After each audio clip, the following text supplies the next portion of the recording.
जनाब चेयरमैन साहब,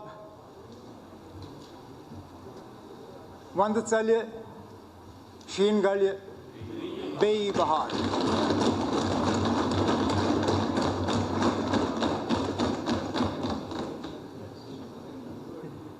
सर्दियों का मौसम निकल जाएगा, बर्फ पिघल जाएगी, फिर से बाहर आएगा।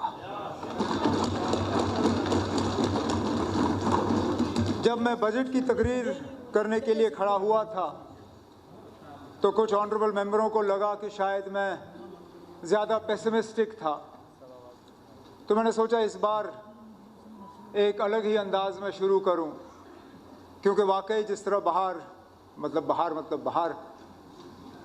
बाहर शुरू हो रहा है, मैंने सोचा उस हिसाब से अंदर भी कर लें।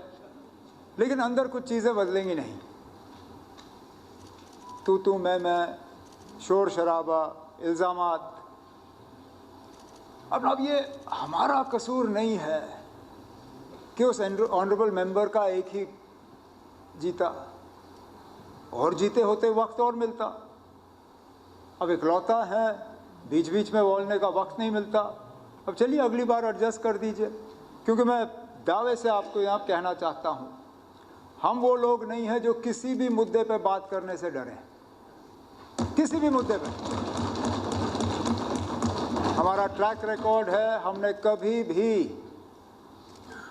किसी भी सवाल का सामना करने से इनकार नहीं किया। हम वो लोग नहीं हैं जो इंटरव्यू से पहले सवाल मांगे। हम वो लोग नहीं हैं जो सिर्फ अपने चाहे हुए जो हैं मनपसंद लोगों को जो है मिले। हम वो हैं जनाब जो सख्त से सख्त सवाल पूछे, हम उनके सामने बैठ के जो है सवाल का जवाब देते हैं। एक रिवायत सी बन गई है, मैं अपनी तकरीर जो है किसी ना किसी तरह मनकोटिया साहब की किसी बात से शुरू कर लेता हूँ। मैंने इस बार चाहा था कि सिस्टम चेंज हो और मनकोटिया साहब की तकरीर के बाद मैं उसका जवाब दूं, लेकिन वो उस वक्त हाउस में मौजूद थे नहीं और पीठ पीछे मैं बात करना नहीं चाहता था। इन्होंने अपनी तकरीर की शुरुआत में कहा कि, क्योंकि मैंने इससे पहले कहा था कि शायद क्रिकेट खेलने आए थे, फुटबॉल खेला, या फुटबॉल खेलने आए थे क्रिकेट खेला, जो भी कहा, इन्होंने कहा कि मैं इलेक्शन से पहले पेस बॉलिंग करता था, अब स्पिन करता हूँ। सही बात है ना, बिल्कुल, आपने बिल्कुल सही कहा, क्योंकि समझदार कप्तान, समझदार खिलाड़ी वो है जो हालात को देख के जो है अपने खेल के तरीके को बदलता है। मैंने गेम नहीं बदला, मैंने गेम नहीं बदला, मैं आज भी वही सफ़ेद क्रिकेट के कपड़ों में हूँ। पेस बॉलिंग कर रहा था क्योंकि उस वक्त ऑस्ट्रेलिया की ग्रीन पिच थी, थोड़ा पेस का फ़ायदा हुआ तो पेस किया। अब बीसीसीआई के स्पिन वाले पिच पे खेल रहा हूँ, अब स्पिन कर रहा हूँ। मकसद यही है कि हम जीतें, गेम नहीं खेला ना। हम वो लोग नहीं हैं जो शुरुआत फुटबॉल से करें फिर खात्मा जो है किसी और खेल से करें। क्रिकेट खेलने के इरादे से आए हैं, ऊपर वाले की चाहत रही तो मैच जीत के ही यहाँ से 5 साल के बाद निकल जाएंगे। अब मेरी एक परेशानी ये बन गई है कि बात करूं तो किस अंदाज में करूं, क्योंकि अगर देखा जाए सियासी तकरीर मैंने एलजी साहब के खुतबे के डिस्कशन के बाद जो जवाब दिया, सियासी बातें मैंने उनमें की। बजट के हवाले से बात जो करनी थी वो बजट की तकरीर में की। अब तो वैसे मुझे सिर्फ ग्रांट्स पे बोलना था, लेकिन ऑपोजिशन बेंचेस के तरफ से कुछ ऐसी बातें आईं, मुझे स्पीकर साहब ऐसा लगता है कि कोई भी मतलब तकरीर यहाँ तैयार करके आना फजूल है, कोई मकसद ही नहीं है। क्योंकि आखिरकार ज़्यादातर इनकी बातें जो है 2-3 इशू पे ही आएंगी। LOP साहब की मैं तकरीर सुन रहा था, मुश्किल से एक आध चीज़, वो भी ग्रांट्स के हवाले से नहीं, बजट के हवाले से, जिसका मैंने पहले ही जवाब दिया ना। मैं तय नहीं करता हूँ कौन बोलता है ना। अब चलिए,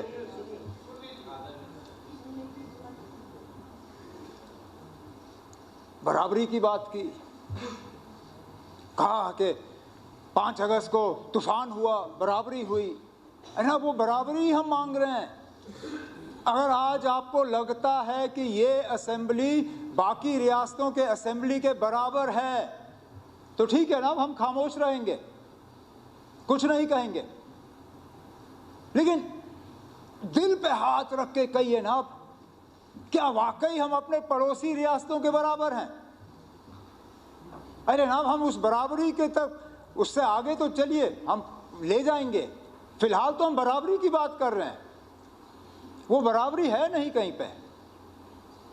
फिर बात आती है कि हम लोग जो है महाराजा का अपमान करते हैं। जब आपके पास और कुछ रहता नहीं है कहने के लिए, फिर वही इल्ज़ाम हमारे खिलाफ। अरे ना, कहाँ पे, किधर थे? नब नहीं, नब आप थे, आप हाउस में थे नहीं उस वक्त, शायद पठानिया साहब हैं, आप थे नहीं। आपसे, आपके बोलने से पहले 50 ऑनरेबल मेंबरों ने तकरीर की और एक भी तकरीर मैंने मिस नहीं की। आप मौजूद नहीं थे, मैं मौजूद था। पठानिया साहब ने लंबी तकरीर की महाराजा साहब के हवाले से। अब मैं कहाँ से जवाब शुरू करूं? फिर मैं फिर ये इस बात पे आता ना, आप बताइए ना, कहाँ पे अपमान? जो मैंने पहले बात की, नक्शा आपने बदला। जो महाराजा साहब ने स्टेट सब्जेक्ट के कानून छोड़े, वो भी आपने बदले। हमने कोई नाम नहीं बदला। पठानिया साहब वकील हैं, मुझे बताइए ना, 2019 से पहले आप किस कानून के तहत यहां अदालत में प्रैक्टिस करते थे? रणबीर पीनल कोड, वो किसके नाम पे? महाराजा रणबीर सिंह। आज किस कानून के तहत आप प्रैक्टिस करते हो? नए कानून। तो नाम फिर हटा दिया ना, नाम फिर हटा दिया। तो अपमान हम करते हैं या आप करते हैं, ये आप सोचिए ना। अब लेकिन मैं फिर इस बात पे आता हूं, मेरा कोई इरादा नहीं था कि मैं इस चैप्टर को छेड़ूं। लेकिन जब बार बार आप हमारे खिलाफ ये इल्ज़ाम लगाते हो तो कहीं ना कहीं इनका जवाब हमें देना ही पड़ेगा। अब एक भारत की बात की, LOP साहब ने कहा कि अगर 4 हरियाणा के लोग आके यहाँ काम करें तो क्या ठीक है ना? बिल्कुल अच्छा है। यही सबक आप जरा हमारे पड़ोसी रियासतों में दे दीजिए ना, हिमाचल में दे दीजिए।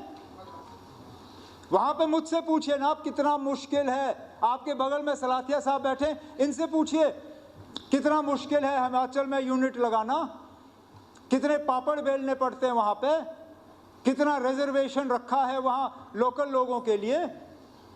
हमारे यहाँ पैकेज का इस्तेमाल का 1% भी पाबंदी नहीं है नौकरी में रिजर्वेशन की। वहां 70% लगानी है आपने लोकल। तो बराबरी की बात तो बहुत आसान है करना ना, बराबरी है नहीं, हमें तो बेच डाला हुआ है। यहाँ पे एक श्रीलंका के इंडस्ट्रियलिस्ट आ रहे थे, क्रिकेटर कंपनी लगाने के लिए, बवाल मचा। उन्हें तो ज़मीन छोड़ के वापस चले गए। वो कश्मीर नहीं आ रहे थे, जम्मू आ रहे थे। और मैंने पहले दिन से कहा ना, अब हमें कश्मीर में इतना खतरा नहीं है, वो कश्मीर पहुंचते पहुंचते उनको जम्मू से गुजरना पड़ेगा। अरे अब चिंता है, मैं बताऊं क्यों, ठहरे ना, चिंता है, आप नहीं हो, आप नहीं हैं। अरे ना, इतिहास समझिए। जब महाराजा बहादुर ने स्टेट सब्जेक्ट का कानून लाया, वो हमारे कश्मीरियों को बचाने के लिए नहीं था जनाब, वो जम्मू के लोगों को पंजाब के लोगों से बचाने के लिए था।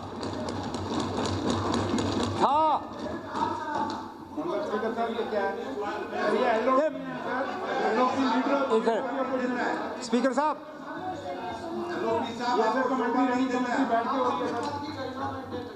मेरी आदत नहीं है बीच में कमेंट्री करने की, लेकिन अगर एलओपी साहब को इतना ही शौक है तो अगली बार जब ये तकरीर करेंगे मैं भी कमेंट्री करूंगा। इनको ना कल परसों फिर बोलने का मौका मिलेगा। अगर फिर कमेंट्री इनसे बाकियों को ये खामोश होने की सबक देते हैं, खुद इनका यहाँ जिप लगता नहीं है। अब 50 तकरीरें मैंने यहाँ खामोशी से सुनी, एक तकरीर आपसे खामोशी से सुनी नहीं जाती ना। थोड़ा सा धीरज रखें, ठीक है। तो मैं कहना यही चाहता था कि स्टेट सब्जेक्ट के कानून, वो हमें कोई चिंता नहीं है ना, वहां तक पहुंचते पहुंचते पहले यहां से गुजरना पड़ेगा।